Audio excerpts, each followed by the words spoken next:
This is the brief on the day the internet disappeared. So let's set the scene. It's a normal Tuesday, 7:12 in the morning. And then, poof, the internet is just gone. No warning at all. It was basically the ultimate case study in just how much we depend on being connected.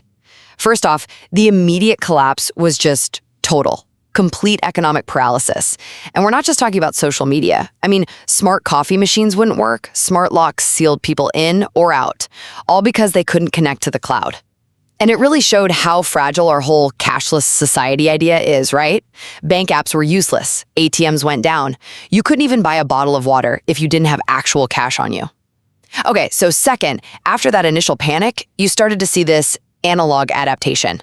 With no online news, rumors were flying everywhere until the mayor finally got on the radio to calm everyone down. But businesses, they adapted so quickly. You had restaurants digging out old paper menus. One bookstore even started a trust system. Just take a book and promise to come back and pay later. It was amazing to see. And finally, maybe the most surprising part, a kind of social renaissance happened. Around 4 p.m., with all the screens dead, people just went outside. Neighbors who had never spoken before were suddenly sharing stories, playing music. It was this powerful reminder that real human connection doesn't need a Wi-Fi signal. So yeah, it was a pretty stark reminder that while the internet powers our logistics, it is human interaction that powers our lives. Something to think about the next time your Wi-Fi blinks out. It's a Tuesday, a normal Tuesday. It is 7:50 in the morning. And you reach for your phone. But when you look at the screen, there's nothing. I don't just mean a dead battery. I mean, the Wi-Fi symbol is gone. The signal bars, also gone. The internet has just stopped. Today, we're doing a deep dive into what happens next. It's a story about chaos, fear, and then something very human. It's a fascinating question. We rely on the internet for everything. So what happens when our main operating system just crashes? Exactly. So let's start at the beginning. Our story follows a character named Emma. It's morning, and she just wants a cup of coffee. Which should be easy. Yeah. But Emma has a smart coffee maker. I know where this is going. It needs to connect to the internet to work. Precisely. And with no internet, it can't connect to the server. Yeah. So the machine is just a box. It does nothing. That's such a perfect small example of the problem. We've connected things that didn't need to be connected. And that's the first stage of this whole event. The story calls it the morning confusion. Right. Because her first thought isn't, oh no, the world has ended. No, of course not. She thinks, my Wi-Fi is broken, or this stupid app isn't working. We all do that. You turn the router off and on again. It's the modern ritual, right? But it doesn't work. So she tries to check a news app to see if there's a problem in her area. And that's when it gets a little scary. The app only shows old news from yesterday. Nothing new will load. That's the blank screen moment. Yeah. It's a different feeling from a slow connection. A blank screen is, well, it's a void, an empty space where information should be. And this is when she realizes it's not just her. She looks out into the hallway of her apartment building, and her neighbors are all doing the same thing. Holding their phones, looking confused. That's the moment the problem gets bigger. It's not my problem anymore, it's our problem. And that collective feeling is really where the story picks up. Because now, people have to go to work. Without Google Maps, without traffic updates. You just have to drive and hope for the best.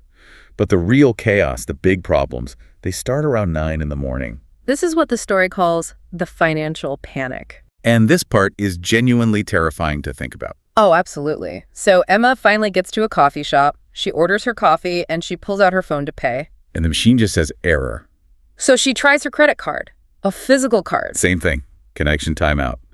Because that little machine needs to talk to a bank server far away, and it can't. So the barista says cash only. And Emma realizes she doesn't have any cash. Who carries cash anymore? I almost never do. Your money is in the bank, but you can't access it. You are, in that moment, completely broke. That's a really scary thought. Your wealth is digital. If you can't prove it digitally, it might as well not exist. The story says people in the line start to get angry. They're saying, I'm good for it, or I can pay you later. But the system isn't built on trust between people anymore. It's built on digital verification. Without that, commerce just stops. And this takes us to the next big problem, the workplace. It's 10 a.m. The workplace freeze. Emma gets to her office, and the source describes the feeling inside. It says, the silence was heavy. Heavy. That's a good word for it. Usually an office is full of noise, keyboards clicking, phones ringing. But not today. No email, no cloud files, no meetings because the calendar system is down, no Slack or Microsoft Teams. Her manager tries to keep people busy. He says, okay, let's talk strategy, but all their data, all their files are on the cloud. They can't access anything. It shows how much modern work is just reacting to digital information. An email comes in, you answer it. A message comes in, you reply. When the information stops, you don't know what to do. There's a great line in the story. A young employee asks, "So, what do we do?" And the manager just sighs and says, "We wait." We wait. That's a terrible feeling when you're supposed to be productive. You feel powerless. You do. It's an anxious kind of boredom. And that anxiety gets even worse when lunchtime arrives. Right. This is where the story enters the peak of anxiety.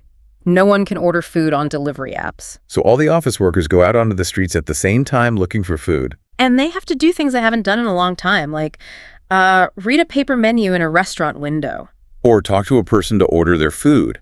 The story says it feels clunky, like everyone forgot how to do it. But it also says there was a strange sense of freshness. People are actually looking at each other. They're complaining about the lines together. It's a moment of shared struggle. But that feeling doesn't last. Because by 2 p.m., a new problem starts. The information vacuum. This is maybe the most dangerous part. We're used to knowing everything, all the time. But now, nobody knows anything. And when there is no real information, people create their own. The rumors start. It's a cyber attack. The whole country is down. The banks have been erased. Exactly. Fear fills the empty space. And there's no way to check if the rumors are true. So the mayor tries to help. This is a great detail. The only way he can talk to the city is by using an old-fashioned radio station. Yes, analog technology. It still works. He gets on the radio and says the classic line, "Remain calm." Which always makes people do the opposite. It sure does. As soon as he says that, people rush to the supermarkets. They start buying water, canned food, everything. They think it's the end of the world. Because their world has become very small. It's just what they can see and hear right in front of them. The city is at its peak of panic and confusion. But then, as the afternoon goes on, something starts to change. The story calls this the shift. It's around 4 p.m. The workday is over. People go home. And they can't turn on the TV. They can't scroll through social media. They are just at home with nothing to do. So they do something very simple. They go outside. Yeah. People who live next to each other for years, who never really talked, they start gathering in the hallways or in the parks. There's this one beautiful scene in an apartment hallway. It's getting dark, so someone brings out candles. And then someone else brings a guitar. It sounds a little like a movie, but the story makes it feel real. People are bored, and they're a little scared, so they turn to each other. They start talking, sharing actual stories about their lives, not just sharing memes or videos. The story says they were fully present. Fully present. I like that. We're so rarely fully present with another person without a phone buzzing in our pocket. And this new feeling, this new connection, it even starts to affect businesses. Oh, the bookstore example. That was my favorite part. Mine too. A small bookstore decides to stay open. People want books, of course, but they can't pay. So the owner puts up a sign. It says, cash only, trust system. A trust system. She gets a piece of paper and people write down their name in the book they took. They promise to come back and pay later. And the owner has to trust them. She has to look them in the eye and make a human judgment. It brings trust back into the transaction. It's not about an algorithm verifying you. It's about a person believing you. It's a really powerful idea. So as the night continues, the city is not in chaos. It's actually quiet. It's calm. It's a completely different way of life. Slower. More human. But it can't last forever. No, it can't. And that brings us to the final part of the story, the return. It's 11:47 p.m. And suddenly the lights on all the routers start blinking green again. And then comes the sound. The buzz of every phone all at once. The story describes it as an explosion of notifications. 16 hours of texts, emails, and alerts all arrive in the same second. It's a violent return to the digital world. And it breaks the spell. Yeah. The people in the hallway, they stop talking. They all look down at their phones. It's an automatic response. The blue light from the screens replaces the candlelight. Everyone just drifts back to their own private world. There's a real sadness in that moment. There is. But the story doesn't end there. It talks about the next morning, the aftermath. And it says the city felt different. Quieter, calmer. People had been through something together. They learned that the world didn't end. They survived. They remembered how to connect with each other. They look at their neighbors differently now. And that's the final lesson. Technology is powerful, and it's necessary. We need it. But this one day without it showed everyone what is maybe more important: human connection. Exactly. The internet connects our devices, but it's up to us to connect with each other. That's a really powerful idea to end on. And for you, our listener, we want to leave you with one final thought. It's a challenge, maybe. Yes, a challenge. If the internet disappeared for one day tomorrow, would you feel panic? Or would you feel free? It's an interesting question to think about. It really is. Thanks for diving deep with us today. Stay connected the real way.